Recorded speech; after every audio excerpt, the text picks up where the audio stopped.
IPL 2027 को नहीं आसिला बड़ अपडेट।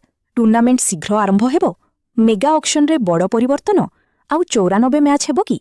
चलंतु जानिबा आईपीएल 2027 रो सबुठारु बड़ खबर। नमस्कार बंधुगण, आपण माने देखुछंती एसडी क्रिकजोन। आज आमे कथा हेबा आईपीएल 2027 को नहीं आसीथिबा तीनोटी बड़ अपडेट विषय रे। प्रथम बड़ खबर हेउछि बीसीसीआई आईपीएल 2027 को साधारण समय ठारू आगरु आरंभ करिबा उपरे विचार करुछि। खबर अनुसार टूर्नामेंट को मार्च 10 रु आरंभ करी मे 15 मध्यरे शेष करिबार योजना चलीछि। एहार मुख्य कारण हेउछि ग्रीष्मर अत्यधिक गरम और खेलाड़ींको सुरक्षा।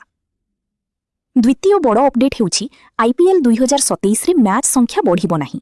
बहुदिन धरी 94 मैचर चर्चा हेउथिले मध्य बीसीसीआई स्पष्ट करिछि जे आईपीएल 2027 रे पूर्ववत 74 मैच ही खेला जिवो। अंतर्जातीय क्रिकेट कैलेंडर को ध्यान रे रखी एही निष्पत्ति निया जाइछि।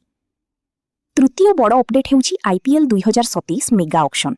बीसीसीआई वर्तमान रिटेंशन नियम, राइट टू मैच बा आरटीएम फेरिबो कि नाही एवं टीम मानक सैलरी कैप बढ़िबो कि नाही से नै आलोचना करुछि।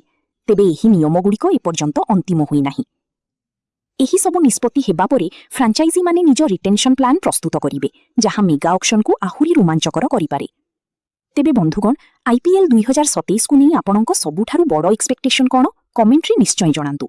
भिडियोटी भलो लागिथिले लाइक करंतु, शेयर करंतु एवं क्रिकेटर सबुठारु नुआ अपडेट पाई एसडी क्रिकजोन को सब्सक्राइब करिबाकू भूलिबे नाही। धन्यवाद।